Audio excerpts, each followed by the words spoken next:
আসসালামু আলাইকুম। গত 2 দিন যাবৎ একটা বিষয় খেয়াল করছি, ফেসবুকে কৃষক কার্ড আমাদের মাননীয় প্রধানমন্ত্রী জনাব তারেক রহমান একজনের হাতে কৃষক কার্ড তুলে দিয়েছেন এবং সেখানে দেখা গিয়েছে যে সেই লোকটি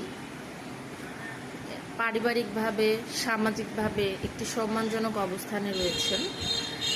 এমনকি তার হাতের একটা ফোন রয়েছে, সেই ফোনটি নিয়েও উঠেছে কথা। আসলে আমাদের দেশে একটা প্রচলিত ধারণা রয়েছে, যে ধারণাটা হচ্ছে যে একজন কৃষক তার হতে হবে গরিব, তার পরনে থাকবে ছেঁড়া লুঙ্গি বা একটি ছেঁড়া টি শার্ট, খালি গায়ে থাকবে, মাথায় একটি মাথাল থাকবে। এটা নিয়ে সে কৃষিকাজ করবে অনাহারে বা অর্ধহারে, একবেলা পেট পুরে খেতে পারবে কিংবা পারবে না। আসলে আমাদের মনে হয় সময় এসেছে এখন এই ধারণা থেকে বের হয়ে আসার। একজন কৃষক অর্থনৈতিক চালিকা শক্তি আমাদের এই দেশের জন্য। আমাদের খাবারের যোগানদাতা একজন কৃষক, একজন উদ্যোক্তা।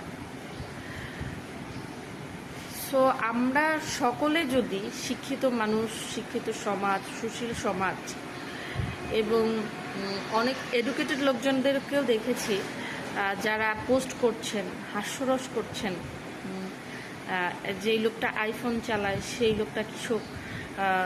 লোকটা কৃষক কার্ড কিভাবে পেল। আপনাদের কেন মনে হয় যে কৃষক সে আইফোন কেনার মতো অ্যাবিলিটি রাখে না? আপনারা কি ধারণা রাখেন যে কতটুকু বা কি পরিমাণ জায়গার ওপরে ধান চাষ করতে হয়, বিভিন্ন সবজি চাষ করতে কি পরিমাণ জায়গার দরকার, বা বাংলাদেশের উন্নত অঞ্চলগুলোতে, উন্নয়নশীল এরিয়াগুলোতে জায়গার কি পরিমাণ দাম? যদি একটা কৃষকের 10 কাঠা জমি থাকে এবং সে প্রপারলি সেই জায়গা চাষ করে এবং সফলভাবে প্রত্যেকটা সিজনে ফসল উৎপাদন করে সেটাকে বিক্রয় করতে পারে, লাভবান হতে পারে, একটা আইফোন কেনা আমার মনে হয় না তার জন্য এটা খুব বেশি কষ্টকর, বা এই জন্য তাকে কৃষক শ্রেণী থেকে কোনো এলিট ক্লাসের বিজনেসম্যান হতে হবে। শিক্ষিত জাতি যারা রয়েছে আমাদের দেশে, শিক্ষিত সমাজ, তারা যদি না বদলায় কখনোই আমাদের দেশ বদলাবে না। বর্তমানে একটা রিক্সা চালককেও দেখেছি রাজনৈতিকভাবে অনেক সচেতন।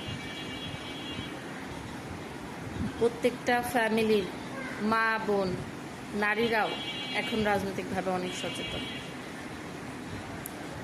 আমাদেরকে সম্মান দিতে হবে, উদ্যোক্তাদের সম্মান দিতে হবে, কৃষকদের সম্মান দিতে হবে। কৃষকরা বেঁচে থাকলে বেঁচে থাকবো আপনি, আমি, আমাদের দেশ। ধন্যবাদ সবাইকে।